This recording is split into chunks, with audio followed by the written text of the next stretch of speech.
it is I, Derek from Tomcat Gas Training, and welcome to this video all about, that's a bit of a quiz really, bit of fun about unsafe situations. But before we get into this video, please could you take some time to subscribe because it helps my channel, and as usual don't forget to hit that notification bell because you want YouTube to tell you when we're uploading videos.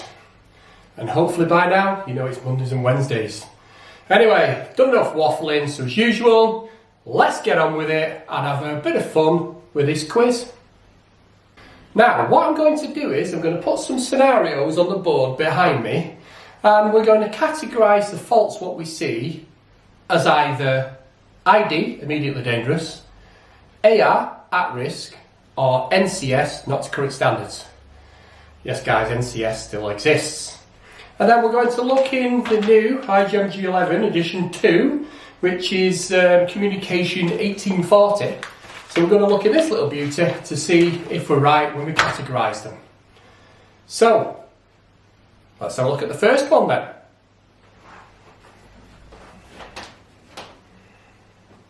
Now, this first picture represents you going to a site where they're doing some renovations.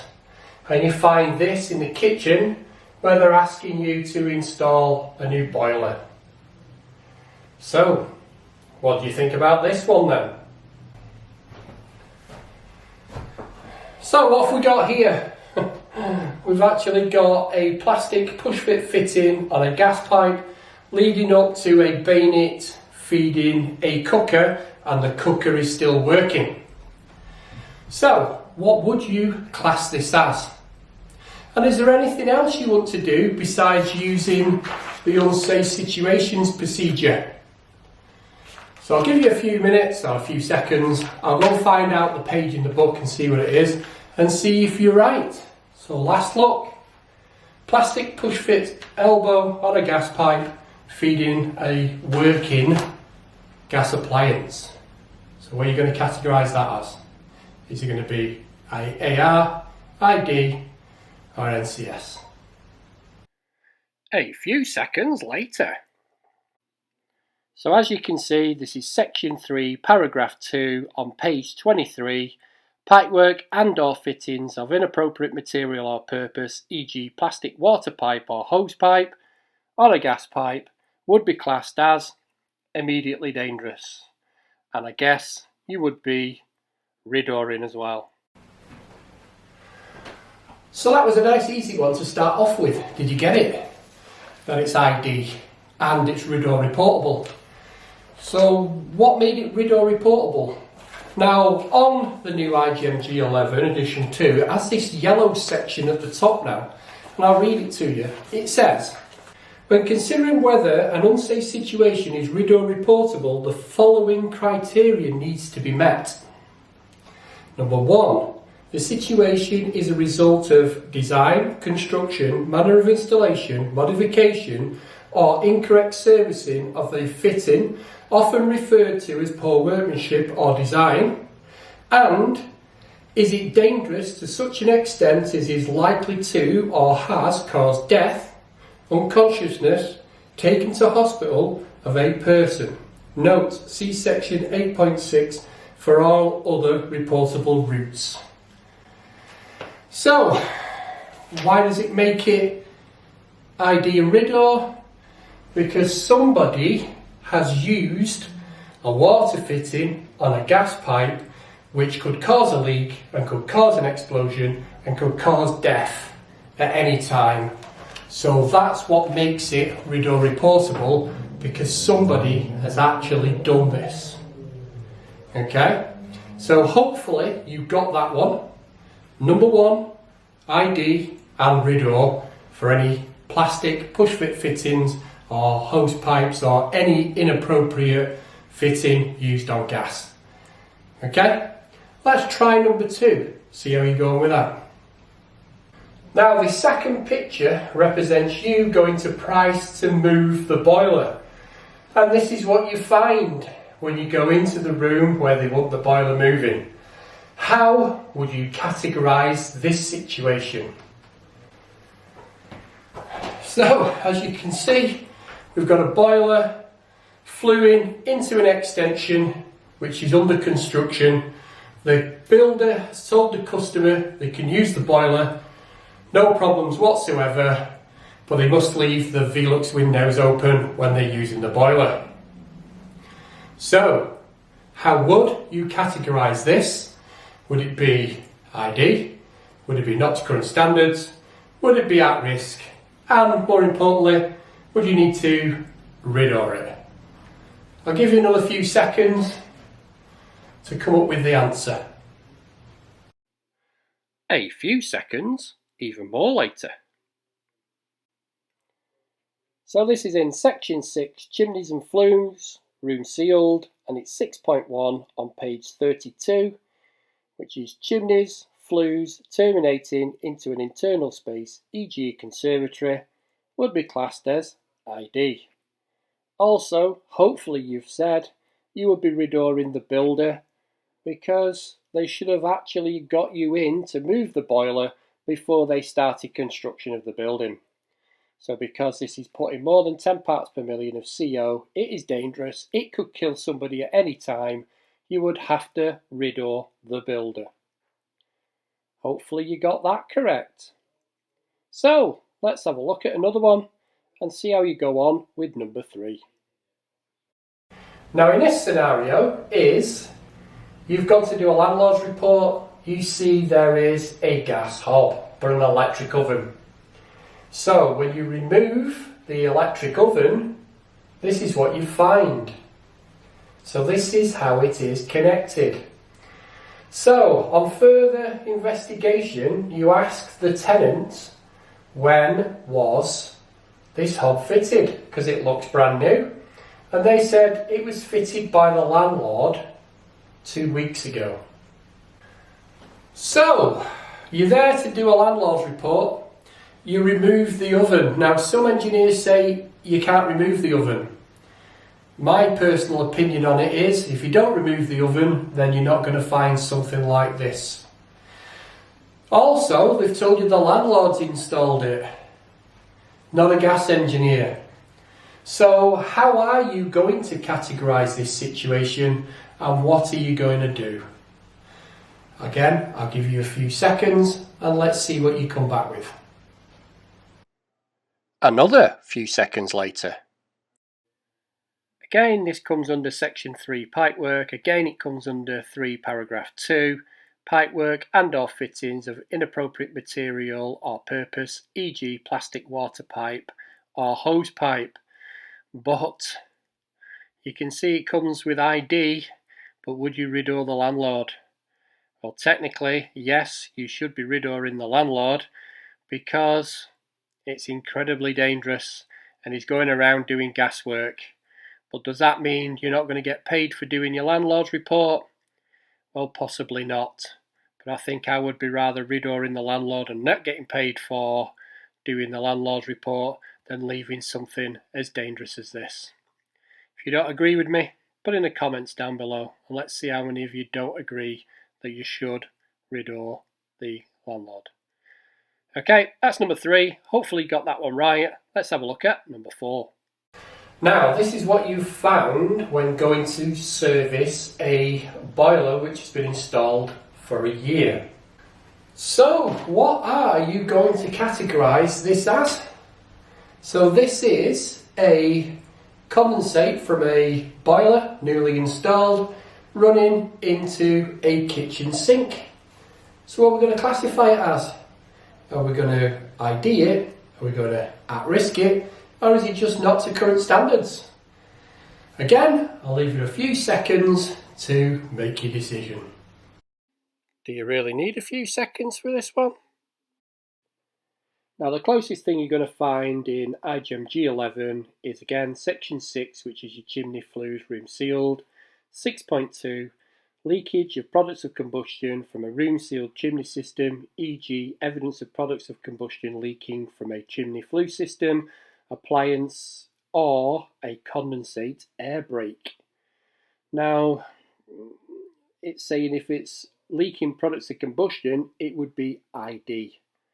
If there was no products of combustion leaking, I would be classifying this as at risk, because it's not a purpose-made air brake, and it's just terminating inside a house, and the condensate is part of the flue system. So worst case scenario, this is going to be at risk, and if we've got more than 10 parts per million CO coming into the room, it would be ID, and possibly would you RIDDOR it? Well, there'd be no harm in RIDDORing it if somebody had installed it like this, because it's not to the manufacturer's instructions also for the boiler. So how did you do on that one? Hopefully you got that one right also. Let's move on to question number 5. Now again, this is question number 5. You're out to do a landlord report and you notice the flue goes vertically into the loft and then through the roof. So we must get into the loft and inspect it.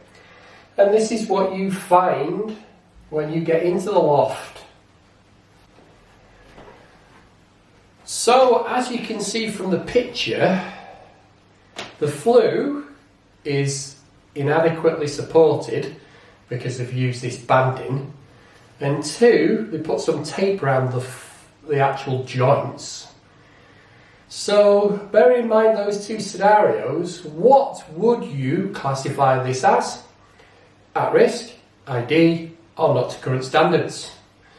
And as the other questions, I will leave you a few seconds to ponder. Your pondering time is now over. So again, we'll find this in section 6, chimney flues for room sealed, on page 33. So it's 6.6, room sealed chimney, flue system which are damaged, insecure, inadequately supported, and or using incorrect jointing method to such an extent that it may cause it to become unsafe, and or a breach of integrity is likely. So that would be classed as at risk. Now, question number 6. This one represents you going to price up to move a boiler for a self-build extension. So there's no builder involved in this. The actual homeowner is sorting it all out themselves and getting individual trades in to do the jobs. And you rack up to give them a price to move the boiler. And the customer is proud in the way they've diverted the products of combustion while the brickies are bricking up the extension. I love this picture. I think it's amazing. I love the way they've used the toilet pan connector to bring it down with the waste pipe. I think it's amazing. But how would you classify this in the unsafe situations procedure? Again, I'll give you a few seconds to ponder over it, and we'll have a look and see how and what we should be classifying this as. Pondering time is now over. Now then, what have you classified this as? Because basically what they've done is extended the flue system out through the window using plumbing pipes, waste pipes. But they've also encased the products of combustion and the air in the same tube, and then put it out the window. Believe it or believe it not, there is nothing in IGEM G11 to say what a bodged flue is.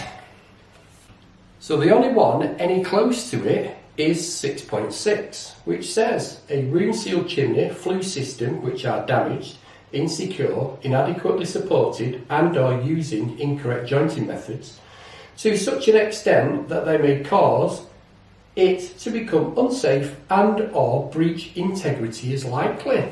And they've at-risked it. But would you at-risk this situation?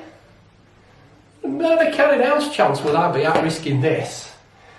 What's your opinions on it? Stick it in the comments down below if you think it's immediately dangerous.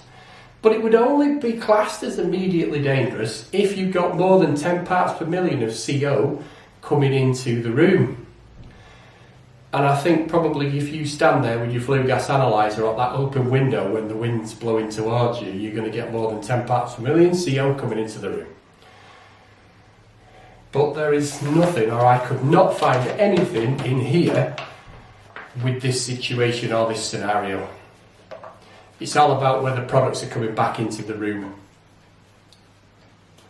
So, what did you put? Did you put at risk? Or did you put ID and RIDDOR?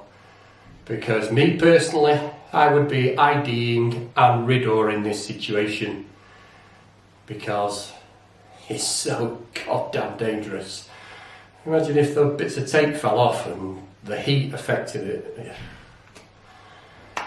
Anyway, let's move on to the next one. Now this picture represents you going to do a landlord report again, and this time when you go into the living room you find a Flue space heater connected to the gas supply via a cooker hose.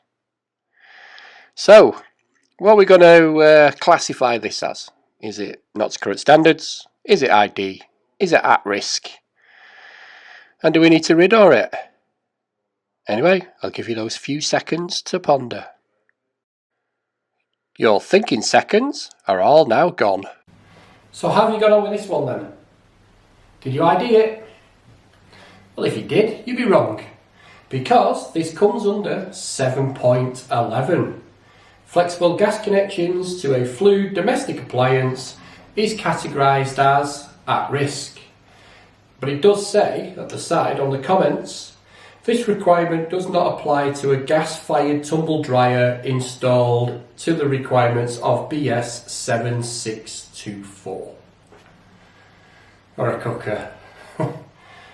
So that is what you should have said. We should have classified it as at risk. It's not ID, because at the end of the day that cooker hose can have gas going through it. But if it was, say, a flexible tap connector connecting that fire to the gas supply, then that would be immediately dangerous and RIDDOR reportable. But in this situation, it's only at risk. Let's move on to the next one. Now this picture represents you going to service this valent boiler, and you find this when you're inspecting the Flue system. So, what would you categorise this as? Is it ID? Is it at risk? Is it not to current standards? And are you going to RIDDOR the engineer if it is immediately dangerous? Again, a few more seconds to ponder and to think about it, and then we'll give you the answer. Time's up. What have you got? Did you actually notice quite a few faults on this? Or did you just concentrate on the major one? So let's go through it. First one's is, did you notice the test caps missing? This has only just been added to this new version of IGEM G11, so this second edition, and this is 7.2. Now in the old edition, the first edition, 7.2 was left blank. So this is now what it says in 7.2. So breach of room sealed appliance integrity caused by missing or damaged seals. So Flue gas analyzer sample point cap missing, damaged, regardless of evidence of leakage of products of combustion, is immediately dangerous. Number 2, air inlet sample point cap missing, damaged, no evidence of leaking of products of combustion. That one's at risk. Or grommets forming part of the combustion circuit missing, damaged, no evidence of leakage of products of combustion. Again, that's classed as at risk, but we haven't got that one. So if you do open the front cover and the grommets are missing where the cables come through, then that would be at risk. So what other faults have we got here? Well, we've actually got wood screws holding the collar on, and then there's no screws actually holding the collar to the turret and the Flue elbow. So what does it say about that then? So again, this comes under 6.6, but if we look in the comments to the side of it, they say it's at risk, but it says evidence that the chimney Flue system is inadequately supported and or incorrectly jointed. This includes inadequate clipping, missing clips, screws or sagging, allowing movement of the chimney flue in such an extent that it may cause it to become unsafe and/or breach of integrity is likely. So that, using the wrong screws and screws missing, you could at-risk it as well. But 2 at-risks don't make an ID. Only 2 not to current standards on fluing makes an at-risk. Okay? And if it's an open fluid appliance now, you get 1 fault on an open fluid appliance on its flue system, then that automatically becomes at risk. So 2 not to current standards on room sealed is at risk. Just 1 fault on open fluid is at risk. Anyway, it's at risk at the end of the day. So, did you get that one? How are you doing so far? Shall we have some more? Come on then, let's have another one. Now this picture represents you going to service this Worcester boiler. So when you do your visual inspections of the flue system outside, you find this. But when you do your flue integrity test, the integrity test fails. But when you do your sweep test around the flue system in the turret and around the boiler casing, it passes. So you do not have more than 10 parts per million, CO, coming into the room. So how are you going to categorise this? Are you going to at-risk it? Are you going to ID it? Or is it not to current standards? And do you need to RIDDOR it? Again, I'll give you a few seconds to think about it, and then we'll have a look at the answer. Hurry up, your time's nearly up. Oh, it is up. So this comes under a couple of sections. The first one is our good old friends 6.6. So room sealed chimney flue system which are damaged or insecure. This is definitely damaged. And we would categorise this as at risk because of the damage. But I did say it failed its integrity test. But when you did the sweep test around the appliance, we weren't getting 10 parts per million CO coming into the room. So it's failed its combustion test. So that's on the next page. So it's actually coming under 7.6. So failure to achieve satisfactory combustion readings when using an electronic portable combustion gas analyzer. Now if this was a flueless appliance, according to this, it would be ID. But it's not, it's a fluid appliance, so it's at risk. Also 7.7 says flueless or fluid appliances with visual signs of incomplete combustion at the main burner and or with the heat exchanger, flueless would be ID and fluid would be at risk, but it passed its combustion test. It was the integrity test when it failed. So this one we would be classing it as at risk. Simple as that. Did you get it right? So let's just have one more. Now this picture represents again you going to service the boilers. You can see here from the 2 flues on the right hand side. So is there anything here what would make the system at risk, ID, or not to current standards, or even would you need to RIDDOR anybody? So have a think about this one, and I'll get back to you and see what you think and what you have classed this as. Thinking time is now over. How have we gone on with this one? So these, as you can see here, the 2 flues, well there's quite a few flues, are terminating in this covered passageway. So there is 6.3 in our IGEM G11, which says chimney flues terminating into a semi-enclosed area, e.g. covered passageway or ginnel. It says, following an assessment in accordance with the guidance given in TB007, so Technical Bulletin 007, it is found that the combustion products are entering the building, then we will be classifying this as immediately dangerous, or there is a risk of the combustion products maybe entering the building, it would be at risk. And I think there's a pretty big chance of combustion products entering this building. And then obviously we would have the appliance run in and do a sweep test around there. Also, if that was classed as a carport, then the flues would need to be 1200mm away from an opening to a building. But that would be not to current standards, wouldn't it? Unless you've got products combustion entering the room, and then it will become ID. So until you've done the checks on this situation, we would be at risk in it or IDing it. So just racking up to things like this, we can't just automatically assume it's ID, because it's been there a long time. We would be at risk in it. And obviously doing sweep tests to see whether it becomes ID or not. So what did you put for that one? Bit of a tricky one to finish with, and it's one where a lot of gas engineers would get into an argument with you about. Well, I think a lot of these gas engineers would get into an argument about. So it's going to be interesting to see what gets put down in the comments, even though I have been reading it out of IGEM G11. So, if you've enjoyed this video, why don't you give me that thumbs up or leave a constructive comment down below. If you want me to do any more of these kind of videos, guys, put it in the comments down below. But if you're not subscribed to my channel, then please subscribe because it helps. And don't forget to hit that notification bell because you want YouTube to tell you when we're uploading videos.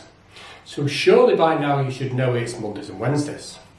All I've got left to say is, thanks for listening, thanks for watching, and I'll catch you on the next one, guys. Cheers.